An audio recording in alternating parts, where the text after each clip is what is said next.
Good afternoon, ladies and gentlemen, I'm John, this is Many a True Nerd, and welcome back to Stellaris. Because Stellaris, I was about to say recently, Stellaris most definitely did not recently pick up the Galactic Paragons DLC. That was like 3 months ago. Sorry, it's taken me a while to get to this one. And I'm not sure why, because this is actually a rather interesting expansion, because this is the expansion that contained a big overhaul for leaders. And leaders in Stellaris were always incredibly dull. They were just sort of there, doing your science, leading your fleets, but barely contributing really, and in particular they just didn't have much personality to them. And that's all just changed. Because now we've got less leaders that are way more impactful. And on top of that, we've picked up a brand new council system, so there is a particular subset of mega important leaders who have a huge, huge impact on your empire, and that got me to thinking. If you ignore everything else in the game and build your entire empire around making your leaders as stupidly powerful as possible, how dumb can it get? So how about we find out together? Say hello to our brand new origin under one rule, which absolutely perfectly is all about an empire that's been brought together under one single all-powerful dictator, meaning you get to start off with an incredibly strong legendary leader who gets access to some incredibly strong traits, which gives you a bit of an interesting start, because obviously you could just double down on that guy, focus on making him as strong as possible, which is going to give you some incredible early game options. But ultimately, as the game's implying there, you've got to build a strong state outside of him, because, you know, sooner or later, he's going to die. Your empire's going to have to make do without him after he passes on of natural causes. And that there was when I had my genius idea, which is, what happens if the strongest ruler in the game doesn't actually have to die at all? This origin forces you to start with perfected genes, so immediately your leader's going to have a decent long life to him. Plus 25 years are magnificent, though there is the downside, leader experience gain goes down a tiny amount. But that's fine, plug in quick learners, and as a result, we've pretty much offset that. And far more importantly, one of the most expensive perks you can take in the game, leader lifespan plus another 80 years. Meaning this guy should comfortably live to about 200, which is okay, a good starting point. You know, for now, let's just leave that there for the time being. Now, obviously, those are already expensive, those perks, so we need to pay for them by making my species incredibly repugnant and unruly. So, yes, amenities down, empire size from pops up a bit. But that's fine, we can work with that, it's not going to be a problem. So that's our traits dedicated to keeping our leaders alive as long as possible, and our civics are doing much the same thing, entirely dedicated to ensuring that our leaders can level up as fast as possible and generally be as strong as possible. Heroic Past, this is a brand new one, so yes indeed, leaders start off with more and more starting traits and are less likely to be picking up negative traits as they go. And Philosopher King, that very specifically makes your councillors level up incredibly quickly, and once again, less and less negative traits are going to be showing up. So we're going to have a bunch of leaders that live for centuries, never pick up any bad traits, and are going to be reaching high levels in no time whatsoever. You may have noticed one other thing as well, which is, yes indeed, allows the unlocking of a council position, because this is a really cool thing, by the way. Every single civic in the game now allows you to expand your council to include brand new customized jobs, and there are a lot of bloody civics in Stellaris these days. Naturally, we'll be going for dictator, so this guy never gets, you know, voted out or anything. And as for ethics, okay, bit of pacifism, bit of xenophobe, bit of spiritualist. This is an empire that just wants to be left to its own devices, doesn't want to get involved in wars, very happy to just chill out and worship their own leader. Though, to be honest with you, that's not the only reason I went for this particular ethical spread. Because, like we were saying a second ago, my leader gets special ruler traits. And those ruler traits are defined by what your empire's ethics are. And to my mind, spiritualism gets two of the absolute best here. So, Wise Mentor, leader experience gain plus 10%, leader upkeep minus 10%, and leader capacity up by 1 as well. So we can just be floating more leaders at the same time. Magnificent once again, just doubling down on getting my leaders leveled up as fast as possible. But on top of that, this one is just ridiculous, by the way. Pop amenity usage down 10%, and pop housing usage down 10%, And on top of that, all my priests generate bonus society research. And to be clear, that there is very literally 2 traits. Like Conservationist, which you would have to spend a point to get, that is -10 to consumer goods upkeep. This guy, with 1 trait, has basically got 2 trait points worth of goodies into your empire for free, as long as he's alive and on the council, which is ridiculous and I love it. The only way to have 2 though is, yes, to take a negative one. So, Fearful, the negative trait if you're a xenophobe. So unfortunately, this guy's a little bit overcautious, meaning ship upkeep goes up, naval capacity goes down. But if we're planning to be, you know, peaceful and chill and not start any wars, that doesn't flipping matter. So, oh, this is going to be lovely. So, say hello to our brand new world and our brand new leader system, because you may notice immediately right at the top there, yes indeed. Leader capacity up to 7, right now we've only got 4, which is of course way less than you used to need to start the game. Because, for example, back in Stellaris' wars, you used to have a dedicated physicist, a dedicated sociologist, and a dedicated engineer. And, to be honest, that was always a bit of an odd system, because, sure, there was, like, you know, a mechanism by which your physicist might be particularly good at one type of science, and they would get a slight bonus when doing that type of science, but never, in all my hours of playing Stellaris, did I customize my research to suit the specialization of my science. I researched what I needed to research for my empire's needs, what my scientist happened to be good at was completely irrelevant. So that's all gone now, that's a good thing. Instead, science is handled by a single beautiful scientist, the head of research. And given that's a brand new exciting sexy position, obviously we've had to buy that person a brand new sexy chair on our brand new sexy council. So yes indeed, these are the 3 individuals that are running the Lonely Kingdom. Over on the right, your head of research, 1 scientist whose job is to, you know, oversee all the science. The better they are, the faster the research goes. Over on the left, the head of your armed forces. The better they are, the cheaper the upkeep of your fleets and armies.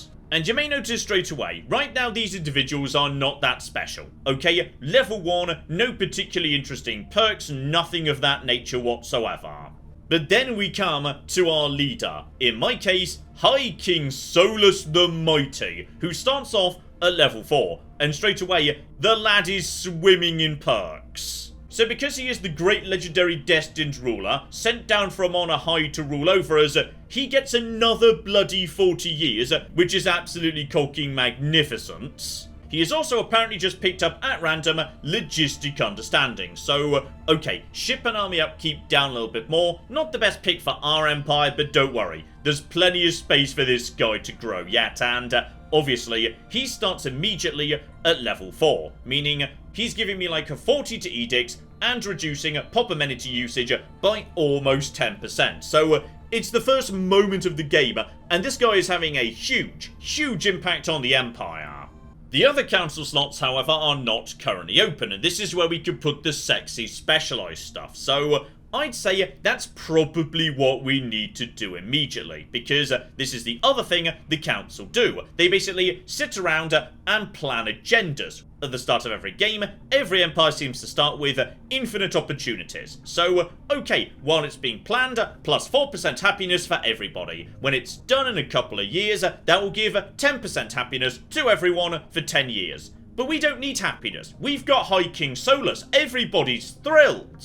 Look at that, stability 68%, 0% crime. We do not need that. Get that straight in the bin, not necessary. Instead, what we're going to do is change it over. And once again, this is kind of a function of your ethics together with what traditions you've unlocked, because there are a bloody huge number of agendas that you could choose to follow. But what we can do immediately is expand the council. So that's precisely what we're going to do. It's going to take, a while to get going, but bear in mind, how long it takes is a function of how skilled my council is.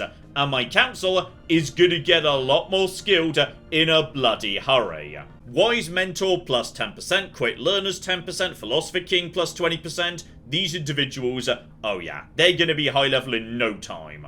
Although I will at this point say there is one thing in this rework that I am truly, absolutely baffled by. Like, I think this is an absolutely nonsense decision, which is, bear in mind, the entire purpose of the leader rework was, there were too many leaders previously, they weren't interesting enough, we wanted to get the number down so we could focus on the really interesting stuff they do. As a result, we got rid of, the scientists for each individual branch of science, because they didn't really do anything. They just sat there doing science, it wasn't interesting, in the bin they go. But despite that, you still need to put scientists in science ships for them to go and, do scanning around the galaxy. And if I want to build a second science ship, I need to recruit a second scientist to ride in it, meaning scientist number 2, because obviously scientist number 2 isn't going to be on the council, and right now my councillor is in this science ship. Yeah, he's just going to be bumbling around, doing nothing but scanning, and otherwise not doing anything. Which is kind of the entire problem I thought we were doing this rework to avoid, but that's just a really weird decision. Like, it strikes me as the most obvious thing in the world that how fast scanning happens should in part be a function of the level of your head of research, and you should not need dedicated scientists floating around in every science ship. It's just, that's so weird, Paradox. Why did you do it that way? Still, let's get time ticking along because yes, start of the game, obviously we just need to scout around and figure out what's nearby, start expanding the empire and see who we start off next to, because as I say, really what we want more than anything is some nice, chill neighbours where we can just live and let live. Oh, though John, do not forget, you were just saying about edicts, because yeah, under our glorious leader High King Solus, we have got one a hell of an edict fund, so basically we can just sort of turn on everything. We don't need most of this, but like, Veneration of the Saints, that's going to be useful. Priest output, that's brilliant, because priest and spiritualist empires are bloody hell do they make a lot of stuff, and happiness 10%. See, we did not need the council agenda to boost happiness. We can just put on peace festivals, literally for free, because High King Solus is just that bloody good at his job. Here we go, science ship number 2 is ready, because obviously, start of the game, you're just in a race to explore and expand as fast as possible, so really the first thing you want to build is going to be a second science ship, and straight away, I've just got to recruit another scientist. I basically don't have a choice, and they're just going to chill out in this science vessel, doing nothing of note. Though, I will say, they are more interesting than they used to be. You may notice immediately, yeah, scientists used to just have one perk. Everybody started with a perk. Instead, level 1, you now start with 2. This level 2 scientist, who happens to have spawned in, a bit more expensive to acquire and maintain, but as a result, he's got 3. Because now, every time you level up, you're picking up a perk. Meaning, if you want to, and if you get a bit lucky, you can really specialize certain people in particular directions.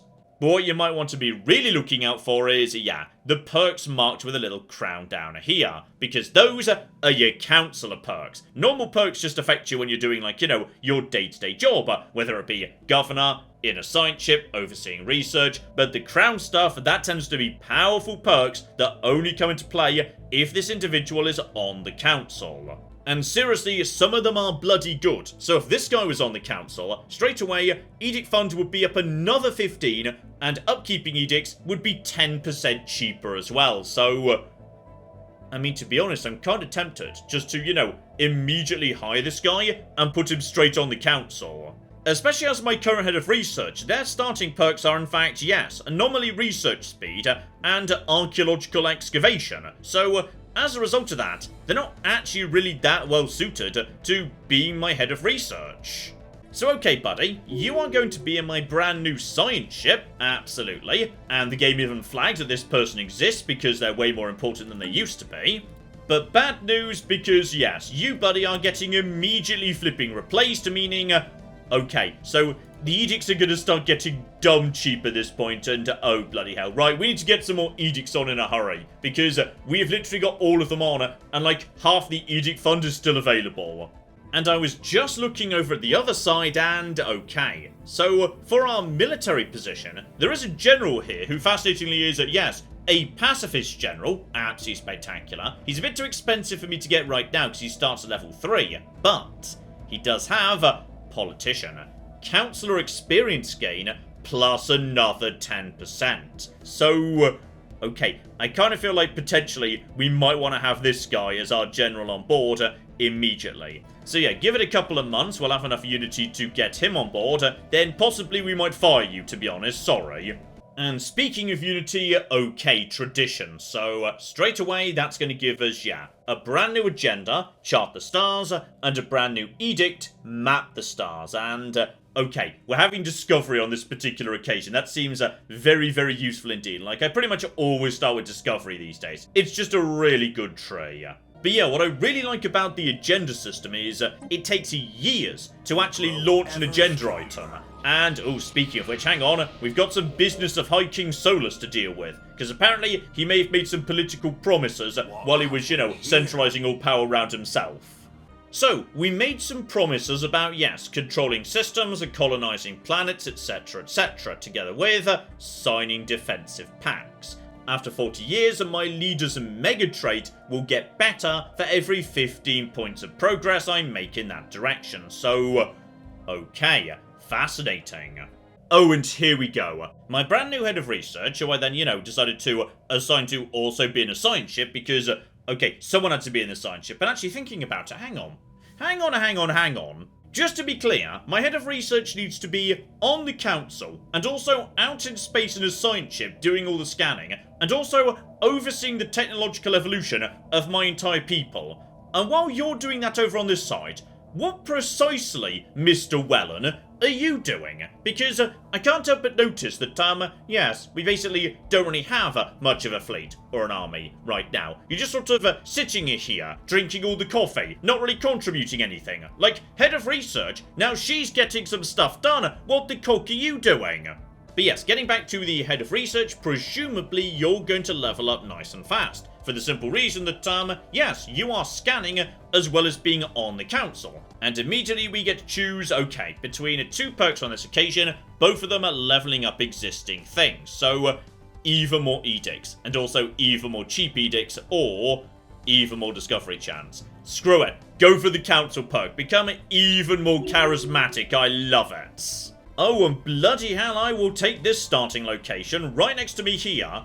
18 minerals in a single system. Okay, you know what? That'll flip it do.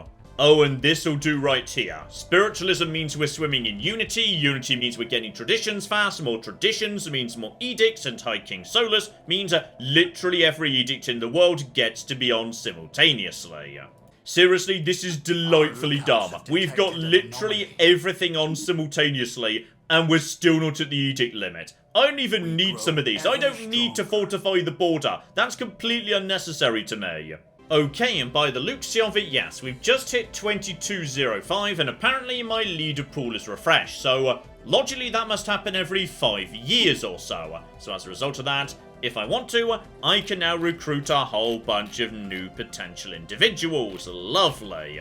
You know, I'd completely forgotten, by the way, that the discovery tree is going to be really useful for the exact thing I'm trying to do right now, but yeah, leader experience gain, plus 25%, obviously, and don't forget we also have, scientist experience gain, 20% too. Okay, discoveries, it turns out, very, very bloody useful. Oh, and this is just meant to be. Like, I always set my galaxies to have a truly random planet distribution. I don't like having, you know, guaranteed habitable worlds near me. But I have drawn, completely at random, a desert world that is perfect for me, 1 jump away from my start, which is okay, the people are going to truly believe that High King Solus was sent from above, because his unifying promise was, hey, we're going to go to another planet. And it turns out there's another planet right over there.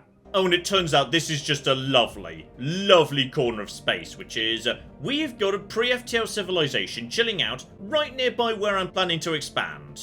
Okay, so they're adorable little toxoids, and they want to live in good, nice, cold environments. Marvellous. So, they don't want my worlds, I don't want their worlds. Though, this is where, like, you know, we run into some problems, which is, did say, I just want to be left alone. Okay, just want to be left alone, no trouble whatsoever. And that means I don't really want anything to do with other empires. But these guys at some point are going to become an empire who are already going to be inside of my empire. Okay, we're not going to murder them yet. Alright, remember, I am a pacifist. We said pacifism. Let's just set up a nice thing, keep an eye on them, and, you know, if we can, bring them into my empire nice and peaceful. Bunch of people who can settle on nearby cold worlds, that would be useful. Oh, and my colony ship is ready to go too, so, okay. You know what? Solus made a promise, and this world turned out to be here. And thus, Solus's promise is what our first planet shall be called. Beautiful. Oh, and a big moment as well. We've discovered something that we've named the Alpha Menace. So, okay, whoever's working in the notification department, I think they're, you know, maybe more on the xenophobe side. Okay, admittedly, I don't really see anything that I'm concerned about here. There's nothing in this system whatsoever, though.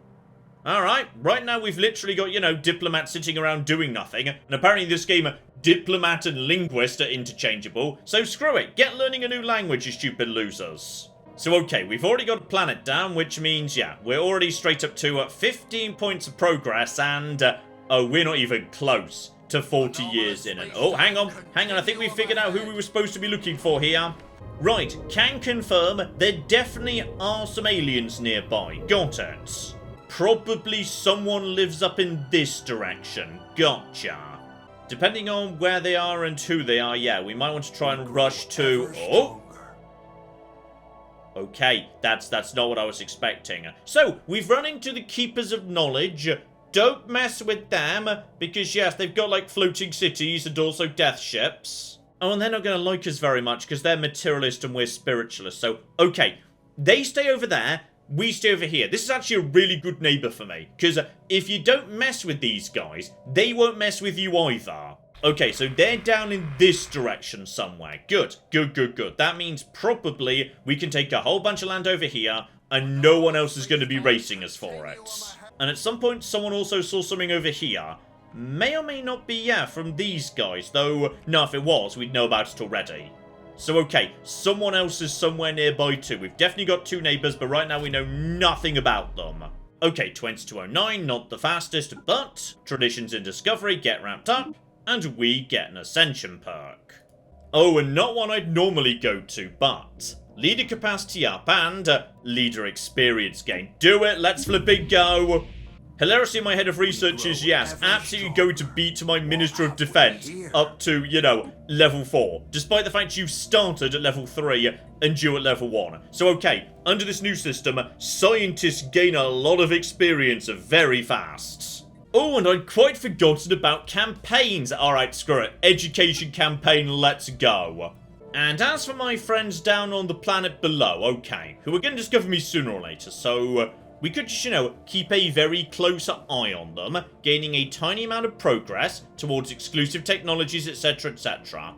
Or, we could just basically, yeah, start abducting their cows, probing them, so on and so forth. Okay, we'll do a little bit of, yes, probing for the time being, and as soon as one of our diplomats becomes available, we'll send him down there just to keep an eye on them. Don't reveal our presence, though. There might be, yes, a bit of a culture shock, potentially. Oh, here we go. New planet is completed, and apparently we haven't got, you know, agriculture down, or medicine, or anything of that nature, but they want to build a giant monument to me. Oh, go ahead, you magnificent bastards. Okay, so, as for my plan about having friendly neighbours who we could just live and let live... it would appear the mushrooms next door, they've abducted some of my science team, and yes, overwhelmed their defences, done terrible things, etc, etc. Okay, hostilities are apparently now inevitable. Probably best we start building some defences up.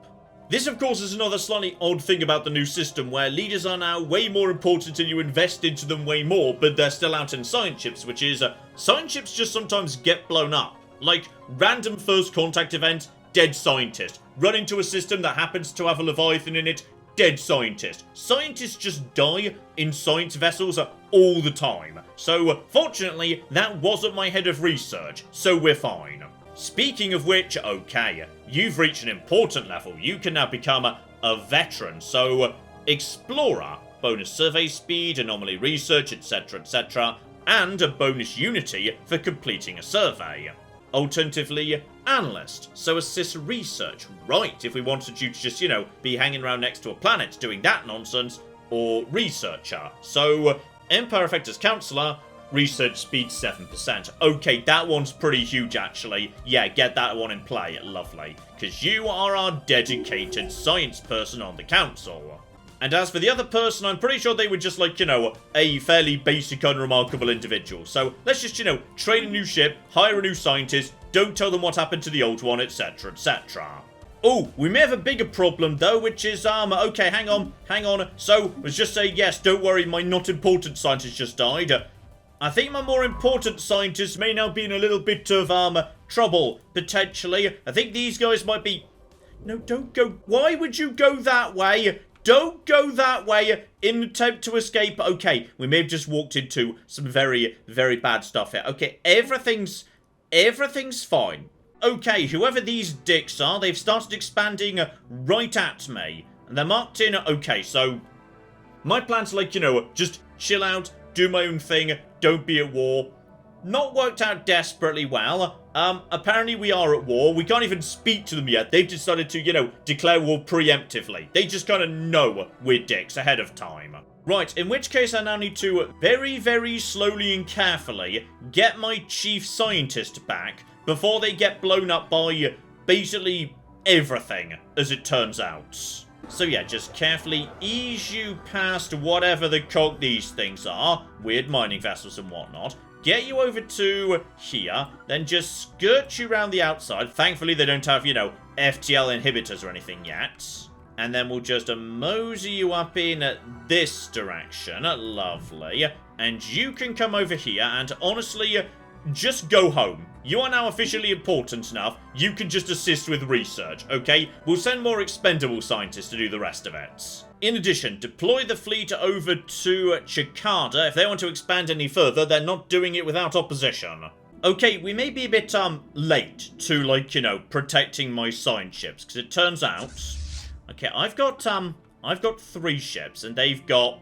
Okay, I'm not concerned about the dimensional gateway. I'm sure it's bad. We'll deal with that later, because, they've definitely got 1,000... I'm concerned we might be about to just straight up lose here. Because they're now in the process of, invading. And I'm not sure we can stop them, actually. Okay, cancel everything. Build some defenses, please. We shall put our faith in High King Solus. High King Solus shall protect us. As soon as we've... Never mind, they've got on top of us. Okay, it's Glort. We can't speak their language, but apparently we know enough to understand that this man's name is Glort. And he's about to absolutely annihilate us, as it turns out. Thankfully, you're not on the council, so... Okay, that's fine. That's fine. We didn't need that individual. Where are you planning to go now? Are you planning to... Okay, they're backing off. I think they were just clearing the system so they can expand into it. This is very concerning. Because this is not a good border to protect. Like, they could go in any direction, and I cannot stop them.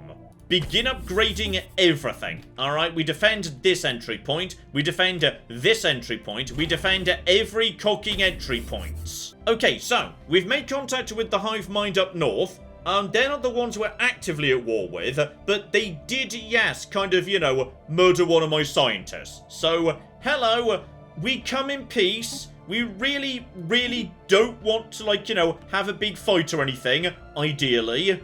Send over a diplomat to, yes, just, chat to them a bit. Alright, we just want peace. No trouble, buddy. Just, get over to here, lock down this system, and then fortify the heck out of it. Ooh, and we've been contacted by the mysterious Glort people. So, okay, this meeting is surely a blessing. I'm not sure that's true. No, I don't take kindly to your sort, or indeed the fact you, killed my admiral. Oh, it turns out their starting planet was literally right there, I think, so... Okay, fair enough, we just spawned very nearby to each other. They are currently domineering, and believe we would make a fine vassal.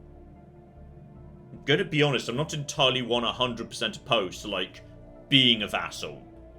If that's what they want, I'm okay with that. Also, wait, are we at war or not? No, we're not at war. We were, skirmishing as part of our, pre-contact flirting, but we're not officially at war or anything, so...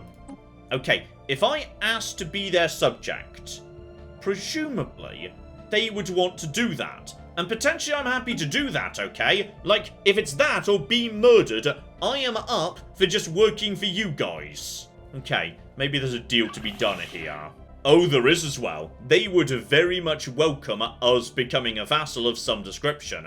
The only trick is, I need to put together enough influence to sell it to my people, because they're kind of like, yay, High King Solus, I'm gonna build statues for you, and, you know, if I come to them and say, so, the first aliens we ran into, we're going to surrender. I feel like in some ways it would, like, undermine my imperial majesty a bit. You know, I've just realised it is bloody lucky that I went into this saying, I know, let's experiment what would happen if we, like, you know, played tall and focused on internal matters, because, I can't expand anywhere anymore. So, good, this is all going entirely according to plan, though admittedly, I do have one ace up my sleeve. Which is apparently there's a mysterious dimensional portal just chilling out near Solus's promise. So what we're going to do is we're gonna research that, because that might lead to, like, you know, a better bit of space where there's not monsters who want to eat me. Oh, and here we flipping go. It took over a decade, but we are ready to launch the agenda of expanding the council, giving us an extra delightful seats.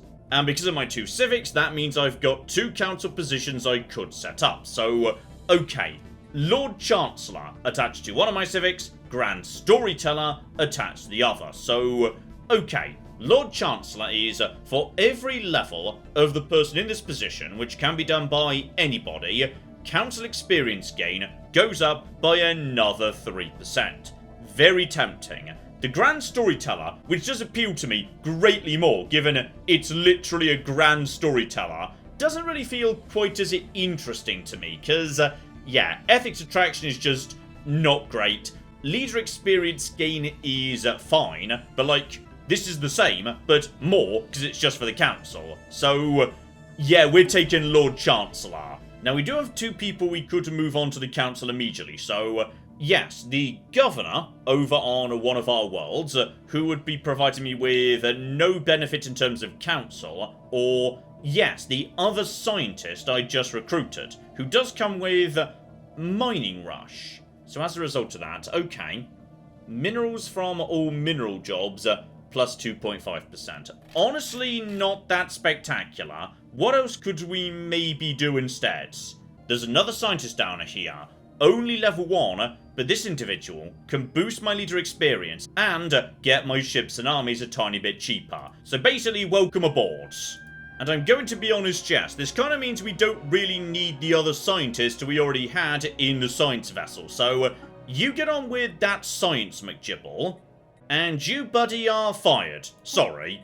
Here's interesting, I'd not noticed this before, but in terms of agenda to replace expanding the council, given yes, we've just done that, unifying promise. So yes, my 40-year plan, I can add further to that just by basically, yeah, committing to maybe 10 odd years of this. Yeah, give it 10 years, that's going to give us a big old boost to the unifying promise, which is already going pretty bloody well, actually. I say pretty well. The unifying promise is like, you know, a function of us expanding. And we basically can't expand any further, because we're out of, like, you know, planets and space to expand into, so okay, that's going to be interesting. But, on the other hand, okay, new tradition. And now we get to add the sexy brand new one, the bureaucracy tradition. Okay, it's better than it sounds. So, by doing statecraft, we immediately unlock, yes, even more edicts, brilliant, together with finishing it for bonus to leader capacity, bonus to effective counselor skill, and a new technology, Galactic Administration. I cannot remember what that one does, but we're doing it, damn it. Not least as that gets us, okay, 10% to agendas, and agendas are really powerful. Even more agendas. Then the effects, that's 20% longer. That's like 12 years up from 10. That's pretty bloody good. Counter experience gain, 10% as well. And finally, okay, whenever we launch an agenda, 300 XP. You know what? Screw it. This is what we're doing. Let's make it happen. And straight away, that's given me, oh, bloody hell.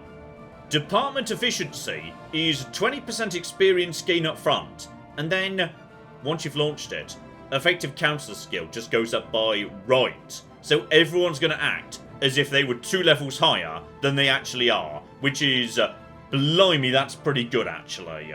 But no, stick to Unifying Promise just for the time being, but seriously, there's a lot you can do with the Council if you really want to double down in that direction. Okay, so it turns out the Dimensional Rift doesn't actually go anywhere, aside from a plane of pure energy, which is, like, pretty good, I suppose, and it does get me basic plasma as an option. If it does come to war, that's going to be pretty good. Oh, and here's a big one. High King Solus himself has finally leveled up to level 5, so, okay, he starts getting into really sexy stuff here. In fact, his mega things can actually get better, so all of a sudden, yes, he can start passing on benefits that are better than dedicated traits, which is ridiculous and I love it. Alternatively, trade value up 10% for the entire empire, building cost down, district cost down, build speed up. You know what? No. No. This is just too good to turn down. Like, so much reduction in amenity usage and housing usage. That is brilliant. Okay, so, funny old thing. I did gather up 300 influence and go to these guys and offered to become their vassal. They didn't want to do it because their attitude had changed from domineering to hostile, so they wouldn't accept vassalization. So instead, they've declared war, with the war goal of vassalizing, which is what I wanted to do, but okay, I guess this way, yeah, they just kind of get to impose terms. And I feel like in many ways, we might just want to surrender. Like, otherwise we're just going to lose a whole bunch of stuff unnecessarily. I mean, we've got visibility of their main fleet, 1,600. Okay, so my best bastion is, yeah, 1,300 in the capital. My fleet is about 380. The plasma is not done yet. Okay, I'm gonna be honest. I'm willing to just surrender on this one. This is kind of what I wanted anyway. I am so happy to work for these guys. And then we can use the influence to negotiate a change to the contract down the line, because we don't need it to expand anymore. Right, no trouble, mate. Honestly, this is kind of what we wanted anyway. So there we go. We now work for these guys. Oh, apparently this is bad for my reputation as the destined God King. So, yes, potentially my trait's gonna get a bit worse, because I did just surrender to the alien. Also, they did kind of see Zalmak. I'm gonna be honest, I didn't spot that. We just kind of gave away a bit of the Empire without realizing. Okay. Time for us to negotiate the contract, buddy, because I have no idea what the contract's like right now. They kind of just imposed it, though. I mean, integration is prohibited. That's not bad. That's okay, really. Okay, they're taxing us. Energy, minerals, and food. Honestly, not that bad, really. And in the event I get attacked, they are coming to help. That's absolutely fine, too. I have to help them under all circumstances. We are maintaining independent sensors. They can only have one holding. Honestly, this isn't bad. I mean, you know, I'll take that 15% tax in order for them to defend us against the stupid mushroom people up north. That is a-okay. Ah, but we can't actually make any changes for, 5 years anyway. So, okay, that's absolutely fine. I'm willing to give them better holdings in 5 years in order to, you know, slightly improve the situation elsewhere. Like, I might even be able to switch myself over to something, you know, way more appropriate for my situation in life. Like, I don't want to have a fleet. I just want to, you know, be left alone. They might be up for me becoming a Scholarium. So basically, yeah, I'm terrible at fleets, but I get some huge bonuses to my science. Oh, this could actually work out really nicely for me. Also, I feel like, yes, Glorp next door might have possibly decided to take a more aggressive approach to the early space age primitives we were keeping an eye on. Okay, it's time. It's 2224, and these guys may be able to beat me at war, though I am, you know, building up a nice new fleet with my new plasma weaponry, so if it comes to it again, we can, you know, defend ourselves a bit better. But in the meantime, it's time to bludgeon them with the hammer of negotiation. Now, the default Scholarium, they're not going to be that keen on, because, yeah, it's a very generous deal for me. But let's figure out what we need to do here. So, yeah, subject conflicts. Defensive, obviously, we wanted on that. Your conflicts, I'm willing to join. That's okay. In fact, you know what? All of them. So, that was all it took. Okay, they will go for that because, yeah, apparently, science-wise, they're up for gaining a lot out of this. I'm going to be giving them 30% of my science, which sounds bad, but bear in mind, Scholariums are going to be gaining, like, 10% science right there, 20% right there. I am going to be a scientific powerhouse. That also gives me, yes, the right to engage in most diplomacy. I just need to vote with them in terms of Federation and Galactic Community. That's fine for the time being. We can renegotiate that later, if need be. I can expand. Honestly, I'm thinking this is a pretty good deal. In fact, okay, hang on.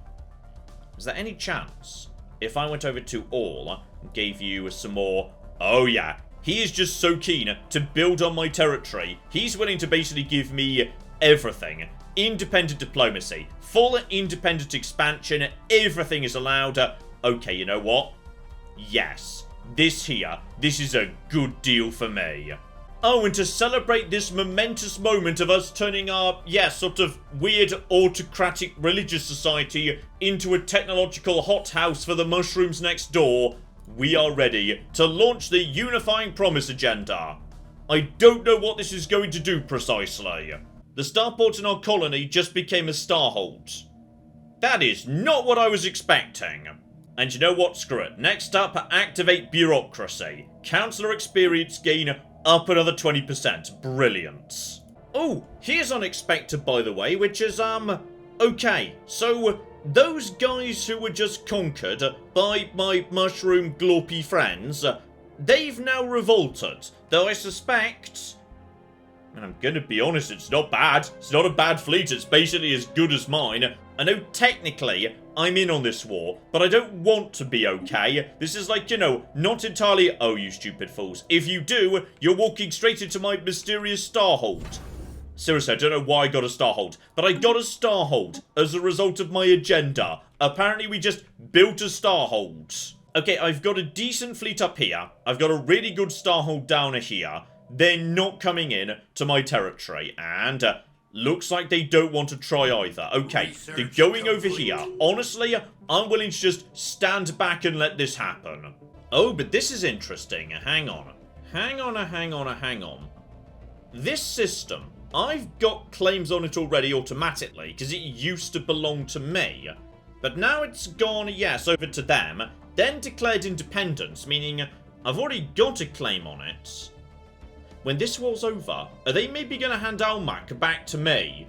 Because they might do. I've no clue what's going to happen here. This is very complicated into vassal stuff. So, right. My boss has sent in the troops. They've got boots on the ground, and they're going to win this one. Okay, nice easy victory for them. So that's everything occupied. That's surely... Holy flip, they actually just gave me Almac back. Because according to the rules of claims, I had a better claim on it than they did, so they've just handed me that. Right. So, guys, you now work for me, and undesirable. No, don't purge them. Why are we purging them? We're not that xenophobic. That's way too xenophobic. They can be residents, okay? Residence is fine.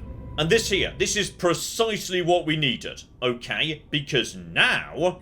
Okay, well, one, I just noticed, yes, we fully converted to Scholarium, meaning at this point, okay, our naval capacity is 12. Oh, that's amazing. 12 corvettes, the entire navy. Beautiful. Number 2, we can now put you guys onto a colony ship. Which is good, because there is literally a... I'm going to be honest, I didn't think that was a tropical world. I thought that was like an icy world, but possibly I was thinking of this icy world. Okay, cancel the colony ship. However, we do need to get you guys jobs, don't we? Yes, like so many jobs. Okay, build a city, open up some slots, it's all going to be fine. You do not need, I was about to say you don't need luxury residences. I mean, you kind of do. Right, I think what may have happened is...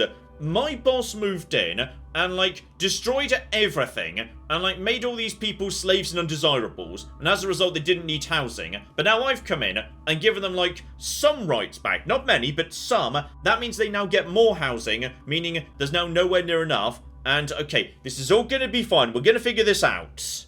Just impose a tiny bit of martial law. We will turn this off later. Oh, and way more excitingly, okay. Solus the Magnificent, Solus the Mighty, Solus the Serenity to the Aliens that one time, but we don't talk about that, has leveled up to level 6. So okay. Okay. So, yeah, his unique perks, they can go up to 2 or 3. Deep Connections are loads of extra influence, or Reformer. So, okay, Unity up by 5%, I mean, that's pretty big.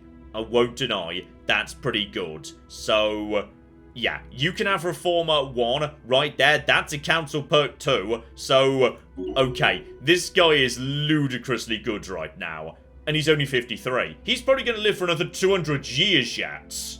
Also, hilariously, that may have just counted as, like, taking a new planet. So, okay, bare minimum.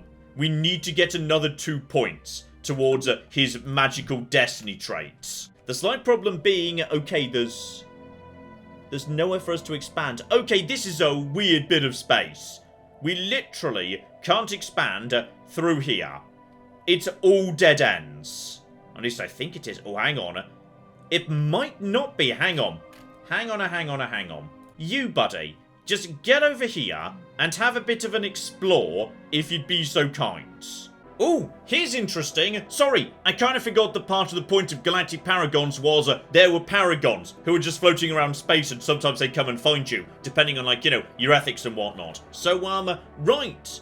Apparently, some, like, beardy spaceman has decided to come and visit me. So, hello, Mr. Demeter. He's very skinny, apparently. He is a collector of dust and myth. Okay, well, we have got plenty of that, alright? There's a myth about how our leader's a good leader, kind of, you know, bit fictitious, arguably. And we've got lots of dust too, because we live in a desert. Okay, so he's religious, he's a scientist, he's got all sorts of bits and pieces. Please tell us more about what the cock is going on, buddy. This galaxy is old, long before yours came to be. Countless other civilizations arose and fell. Yes, I know, there's a fallen empire just down the road. Though, okay, that's what he means by dust and myth. Dust is what's left of the past, and myth is what we've inherited. Gotcha. And apparently there are riches in the past, and he wants to share them. I mean, honestly, if you just want to give us stuff, you should have opened with that. Welcome aboard.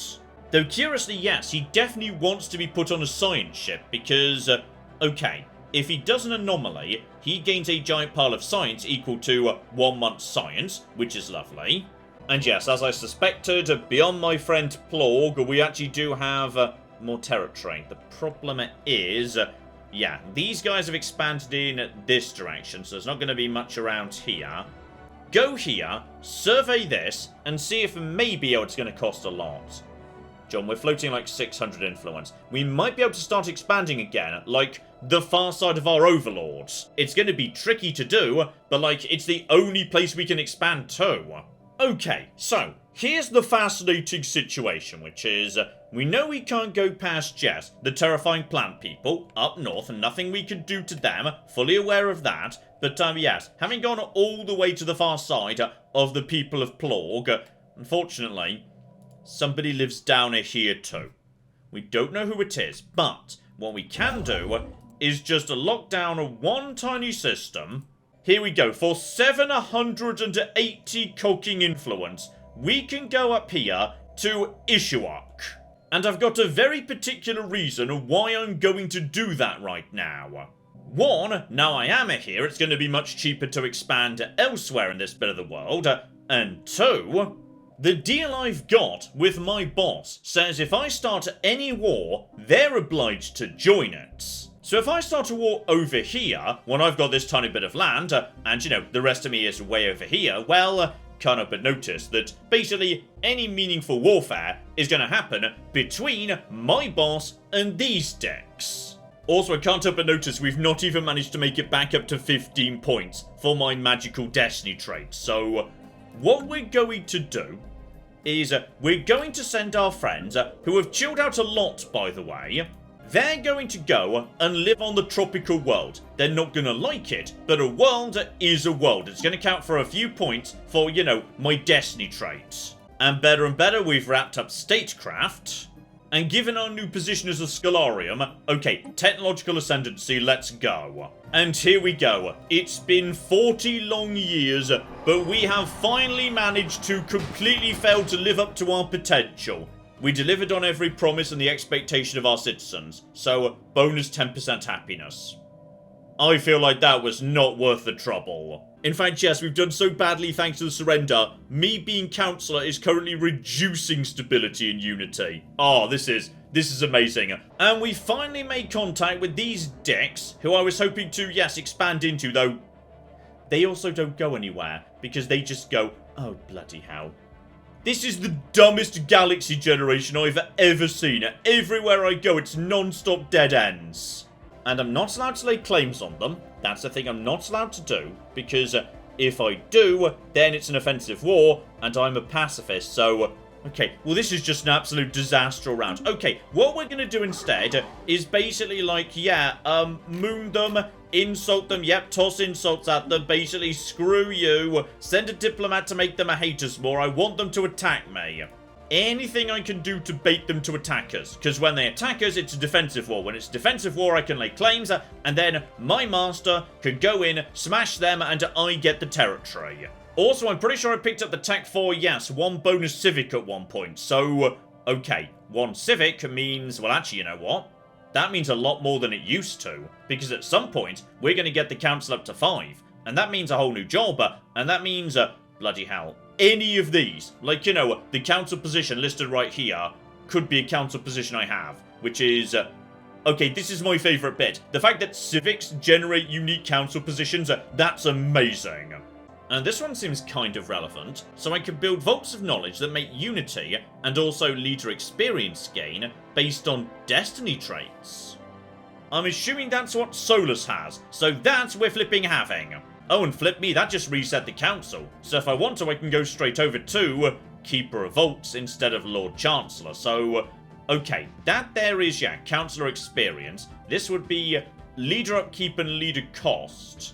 And, yeah, you know what? I'd rather have this role on the council, but still be able to build the buildings, because I'm still, you know, Vaults of Knowledge-y, even if I don't have a Keeper of the Vaults. Right, now we don't actually want Solus as prime, so we just move the 1 colonist straight back over to here, move you out there, and there we go, we've officially decolonized the planet. Marvellous. Oh, and here we flipping go. Part 2 of my genius master plan before everything went to hell is starting to come in, which is, you know, at a certain point during the game, vitality boosters and whatnot start to come into play. So, yeah, we can start just boosting the lifespan of my leaders longer and longer. And I'm pretty confident, given, yeah, we're still maybe 200 years out from Solus dying, I could keep this tech coming in faster than he can age. Like, we can keep him alive indefinitely. Oh, and as a result of my origin, I've now got a choice between declaring myself the Emperor or maintaining the status quo, which to be honest is like a dictator, so it's not much better in many ways. I mean, functionally, given that the entire point is that Solus is going to live forever, it makes no difference, but I'm gonna be honest, I'm kind of curious what, yes, dire consequences might actually mean. So screw it, I am now your— wow. Okay, so we moved out to the nice comfy old council chamber, and into the incredibly ominous stone graveyard council chamber instead. Marvellous. And on top of that, okay, it's time for a proclamation. What will the new empire look like? It could be very religious, or potentially pacifist, or maybe xenophobic. And this is just a new perk he can gain, so, okay, Enlightened Ruler, upkeep down, governing ethics attraction up, stability up, or alternatively, I mean, more diplomats is inherently a really, really good thing. So, but then again, stability might help out with Almac. Now, given we've been repeatedly, like, you know, poked, invaded, and every alien we've run into has been an absolute dick, the Empire will be a shield against the Xeno threat, with the exception of the Xeno threat that we work for and are in no position to oppose. So, oh, this is not going to go down well. Also, hilariously, we've apparently got a crown princess now, which is presumably Solus's daughter. So, okay, yeah, she's part of the bloodline, which is good, I suppose. She's the imperial heir, brilliant, and she does get perks. So, custom AI assistant if she wants to be like, you know, scientist, highly adaptable, leader experience gain, meticulous again for scientist. Screw it, leader experience gain. I'm gonna be honest, I've got bad news about the schedule of you taking over, because ideally it's not gonna happen. There we go, the bastards have taken the bait, so okay. These idiots have now declared war on me, meaning my boss is coming in to absolutely cocky destroy them, and sure, they will be able to take down this base, no problem whatsoever. But as a result, they're going to be annihilated. And because this is a hangabout claimed by... Gosh darn it, my boss has claimed all the territory already. So I can't claim anything out of... Well, this is just going spectacularly well. Okay, bare minimum, we do get to enjoy, yes, watching our boss absolutely cooking annihilate their stupid fleet that should never have attacked me. So that's quite enjoyable. Okay, I'm going to be honest, I completely missed it till right now. There is in fact, yes, a leadership tradition tree these days. That is news to me. But, yes, it's a thing. It's called aptitude. I did not realise that was there. So leader upkeep down, and ultimately, yes, leader's starting traits going up in the right direction. Leader pool size, leader capacity, leader negative traits. Honestly, we don't get those already. Lifespan up a bit. Yeah, that's nice. That works right there. Together with a naval capacity, empire size, leader experience gain, etc, etc. So, you know what? Give it a go. Oh, and there they are, the vaults of knowledge. So, okay, only one per empire, one per planet as well. Bit of unity, lovely, and 1% leader experience gain.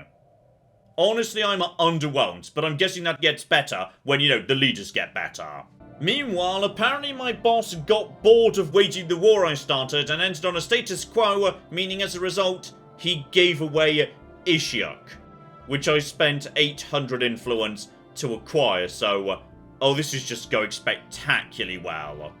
Ooh, I think the terrifying consequences of me declaring myself emperor are starting to come in, by the way. So there's mounting opposition from the egalitarians. Lots of people are now becoming egalitarian, and they're not happy about me declaring myself emperor. Honestly, though, I'm pretty sure stability is, you know, already solid. So just crank down on the egalitarian losers. No need to worry about that. Also, I think my boss just declared war on, yes, the plants to the north of me. So, okay, remember that time I basically tricked them into a stupid war that they wanted no part of? So they've got their revenge now by declaring war on these guys, who are right next to me, and who previously we were actually getting on okay with, but now, okay, just send the tiny fleet that we do have up to the border, okay? I mean, bare minimum, maybe we can hold them off until these bastards bother showing up. Okay, for once, yes, these guys are... Okay, hang on, we've got... The world's shortest rebellion just kicked off on Almac 4. Don't worry, sorted itself out. But I feel like, yes, those guys are very much on the edge of just panicking and revolting at this point. Okay, I think I took you guys off martial law. Might have been a little bit, yes, like, premature there. You're going back into martial law for a bit. Oh, the situation's getting worse. We've also got revolt brewing on Solus's promise. So, okay, I just upgraded their main building. They're up to 2 enforcers at this point. That's 19% stability. So, they have to be dealt with.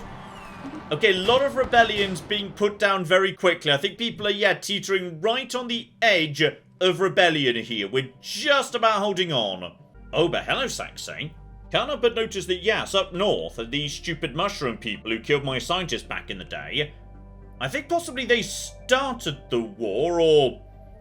Okay, a war started anyway, and the point is I'm allowed to claim against it, and my boss isn't claiming against it, meaning... Okay, I might just be able to, yeah, help myself to a little bit of territory right here. I might finally be able to bloody break out. So I'll just be helping myself to you, and I literally can't see any further. Okay, make those claims, and then send my fleet in over in this direction, just so I can see where the border to their empire is. And yes, I know you're all revolting, I don't care. You know, I'm starting to become increasingly suspicious that this whole undying eternal God King plan might actually be not a great one. Okay, and even better cooking news. So, what's happened is, yes, somehow, these dicks have managed to sneak their forces past my boss, who I believe is... bloody hope you're coming to help, by the way. You better be coming in this direction. No, you're just standing there doing nothing. Great. Also, we've just had an alert that's... What the cock even is that? Okay, I thought that was a strange screaming ahead. We've got another renowned paragon. Hello there. This is a good reason, by the way, to have 3 minor ethics and not a single major one. Because you just maximize the number of people that might be willing to come and visit. Also, fascinatingly, despite being, yes, the peaceful guy, he's an admiral, which is really interesting. So, oh, like... peaceful in the sense of if you kill all the pirates, you've got peace. Okay, right, my sort of pacifism. Got it. I mean, if nothing else, he is apparently very good at, you know, causing stability, which we really fucking need in our empire right now. Congratulations, welcome to the council, you're our new Minister of Defense. Also, it would appear we're now being even more invaded by the stupid mushroom people, so, oh, well, this is just great. After reviewing the evidence, it appears that High King Solus has indeed lied or at least concealed the truth to the council. Yes, I'm going to be honest, I did surrender to the aliens. I'm really sorry about that. Okay, so yes, my reputation is now in the dirt. My trait that was once good is now actually harming the Empire. But on the plus side, we've got a new council position. Yeah, Grand Storyteller. That just seems like a really cool thing to have in the Empire. Okay, but despite all of this complete nonsense, we have at least reached a very important point, which is aptitude gets rolled up, meaning we are now, yes, basically as good as we can be in terms of leaders.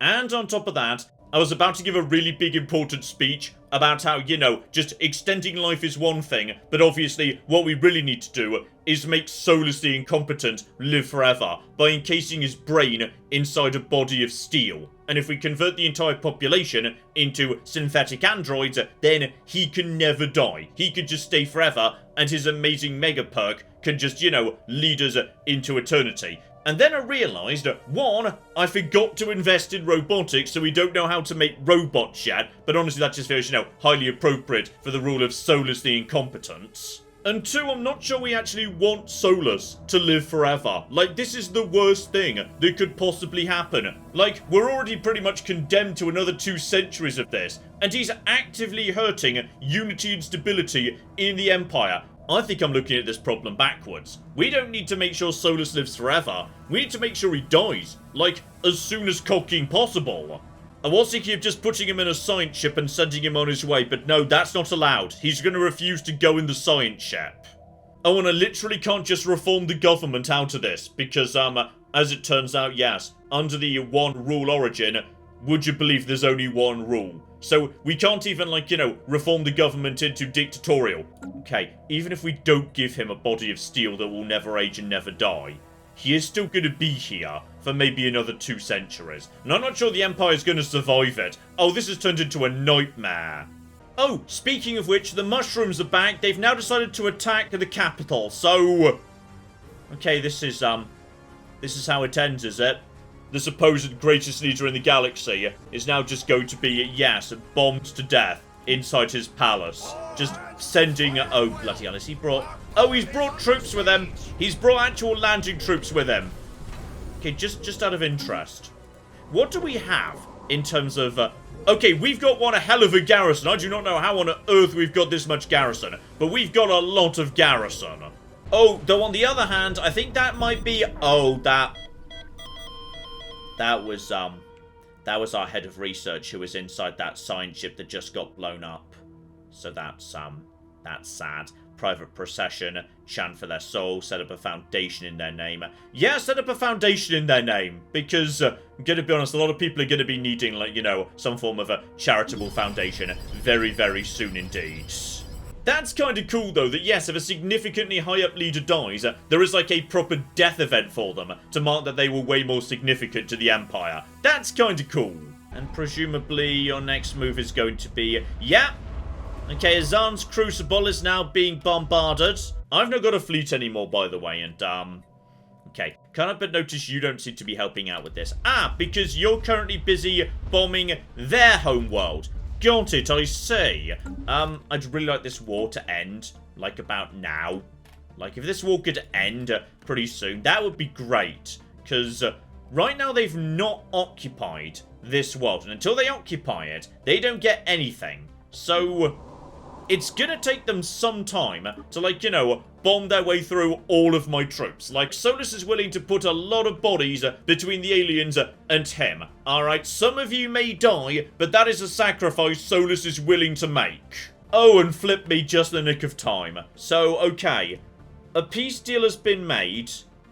By any chance, what the cock has just happened here? So... Oh, what the cock have you done to the borders, you absolute monster? So, they've taken, like, this system and this system, but left these systems. And meanwhile, I do not know what the cock was going on, but I've not lost any of my territory, but I have gained Gamma Draconis and Jotham. But we didn't get any of the systems that connect them together, because those were taken back by the mushrooms on their way out. So as a result of that, what the absolute cock is this? This is awful. I thought things couldn't get any worse, but then Border Gore got introduced. Oh, and that was just the problems from, you know, outside the Empire. Inside the Empire, okay, just FYI, Dissidence on the Rise is moving towards its final stage right now, because apparently the event Enough is Enough is about to happen. Okay, at this point people are just laughing at Solus in the street, secret documents are being leaked, obviously my own council is turning against me, and okay, I can silence the dissidents, but 5,000 unity! No, screw it. We're just riding this train to the end of the tracks. Still, on the plus side, I think I do get to momentarily enjoy a bit of comeuppance for my incredibly incompetent boss, which is... okay, he attacked these idiots down here, who I was attacking again, but they pulled in the Tsin Empire, and the Tsin Empire would appear to be significantly bloody stronger. So okay, this is good. If I'm going down, you're going down with me, you stupid bastards. Oh, here we go. Enough is enough. So okay, the situation has now escalated out of control. Flames of revolution. I'm refusing to back down. There is now an empire-wide wave of violent protest. Casualties are mounting. And with no other choice, we've now got to crush the opposition. I mean, not stand down. I feel like standing down at some point's got to be the option. But, okay, we could either arrest everybody, which would cause a mass drop in happiness, or show some restraint, meaning... oh, the workers are going to have more political power. They already hate me. They really don't like me. Happiness is very low on every world right now. And ruler happiness even lower.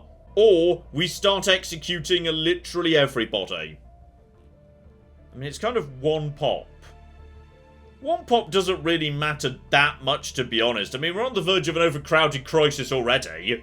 Alright, you people want a cocking insane autocrat? I'll give you a cocking insane autocrat. Right, I tried giving you rights, alright? I gave you some really, really good rights. But now you don't get rights or living standards. Screw you, basically. Oh, here we go. Here come the Sin to finish me off. Oh yeah, we've got nothing. They are just going to be walking straight to the capital at this point. Brilliant. Solus has just become absent-minded, alright? At this point, the entire Cooking Empire's worker pop resource output is down by 20%, and we can't afford our researchers anymore. And here we go. Just at the exact moment the galactic community is born, I think this might be the end of us. This is magnificent. Oh, the economy's collapsed, by the way. Just noticed that too. And once again, Solus is saved by my own boss cowarding out, having sacrificed a significant amount of territory to the guys who, yes, he's been at war with a couple of times, but... oh, bloody hell, this is... this is sad. This is just sad, and there's literally no way to get rid of Solus. So, okay, as we pick through the rubble on Azan's Crucible, and Solus absolutely refuses to stand down, no matter how much he's screwing up the Empire, how much it's falling apart, how much nobody wants him anymore, I'd say, yes, I'm going to call it there. This is unsalvageable at this point. This is the most ridiculously dumb game of Stellaris I've ever played. This is delightfully stupid. Just a terrible, terrible start with some really nasty, aggressive, tough neighbours. And then the star map just refusing to cooperate. Just look here, like there's no way to get across the next bank of stars on the interior of the galaxy. Just a really, really impossible to navigate galaxy here. Just, oh, an absolute mess. But still, I will say, there is a lot I like about the council. In particular, yes, that civics generate unique council positions. That is brilliant. And I really do enjoy how when you're doing the agendas, you need to properly plan ahead, because it's going to take a few years before they're ready to go properly. So if you're thinking of a big war, then you need to start planning for it years ahead of time, so the moment it's ready to begin, you're ready with the right agenda raring to go. It does encourage you to do long-term planning, and having leaders who can get up to very high levels and have, you know, very important specialized perks that are way more significant. That is cool. That I like a lot. Though, it does still strike me as really weird that it kind of feels like, you know, a rework that was designed to address the problem of too many leaders who don't really matter, and yet we've still got far too many scientists bumbling around because if you don't, you can't have science vessels. In fact, if anything, I've got even more scientists now because my lead scientists, I don't want them going off in science vessels because they're going to get themselves killed in random events or by leviathans or whatnot. So they have to just hide by planets doing assist research, and then other random nobodies need to go and do the scanning and the scouting. So yeah, it's a weird rework, but like the core of it I do really bloody like. The council itself, brilliant idea. The agendas, that works beautifully. There's a lot to like here, but it is a bit of a messy one. In a way, I suspect at some point the Stellaris custodian teams might have a bit of a second pass at this one. Like, it's not quite a home run in the same way that the vassal contracts of Overlord were, to my mind. But yes, indeed, that there is possibly the messiest, dumbest game of Stellaris I've ever flipping played, and I will say, so much has changed with Stellaris these days. It's got to come back, like, as a full series at some point. Next year, I suspect, we'll find a spot for it. So, hopefully, you're looking forward to that. But in the meantime, I've been John, this has been Many a True Nerd. And this has been Stellaris. Thank you very much, and goodbye. This is the face of death, okay? This is what my sudden death looks like. Do not engage before we arrive. Do not engage. What are you doing? I specifically said don't. Oh, no. No, John. Oh, he likes that. The Romans touched me.